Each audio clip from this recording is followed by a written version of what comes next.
बहुत पुराने समय की बात है। एक गांव में एक महान पंडित रहता था। उसका नाम था सोमनाथ। वेदों का ज्ञानी, मंत्रों का माहिर और लोगों के लिए एक जीवित देवता जैसा। लेकिन जितना बड़ा उसका ज्ञान था, उतना ही बड़ा उसका अहंकार भी। सोमनाथ अपने ज्ञान का घमंड करता था। जो उससे सवाल करता उसे अपमानित करता, जो उसे गलत कहता उस पर श्राप बरसाता। धर्म के रास्ते पे चलने के बजाय वो धन और शक्ति के पीछे भटक गया। एक दिन एक साधु उसके घर आया भिक्षा मांगने।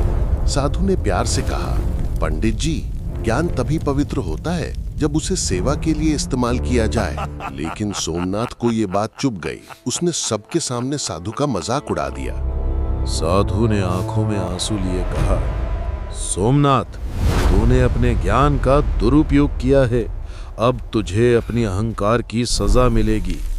तू अब एक ब्रह्म राक्षस बनेगा, एक ऐसा राक्षस जिसमें होगा ब्राह्मण का ज्ञान पर दानव का रूप। एक तेज बिजली चमकी और सोमनाथ का शरीर बदलने लगा। आंखें लाल, दांत भेदक और आवाज गूंजती हुई पहाड़ों तक। पंडित सोमनाथ अब बन चुका था ब्रह्म राक्षस। वो जंगलों में भटकता, चिल्लाता, रोता। उसके अंदर अब भी ज्ञान था, लेकिन शांति नहीं। उसका मन हर रात पछतावे से चलता था। वो चाहता था मुक्ति, पर उसे मिल नहीं रही थी। सालों बाद एक तपस्वी ऋषि उस जंगल में आया ध्यान करने।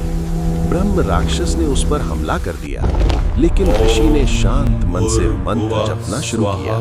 ऋषि के मंत्राओं से एक पवित्र प्रकाश निकला और उस प्रकाश ने ब्रह्म राक्षस को रोशन कर दिया। उसके मन में पुरानी यादें लौट आईं। मंदिर, ओम भूर्भुवः स्वाहा साधु तत्सवितुर्वरेण्यम भर्गो देवस्य धीमहि। हे ऋषि, मुझे माफ कर दो, मैं अपने पापों से जल गया हूँ। ऋषि ने कहा, तू अपने कर्मों का पश्चाताप कर रहा है, यही तेरा प्रायश्चित है, तुझे मुक्ति मिलेगी। और जैसे ही ऋषि ने पवित्र जल छिड़का, ब्रह्म राक्षस का शरीर धीरे धीरे निकल गया।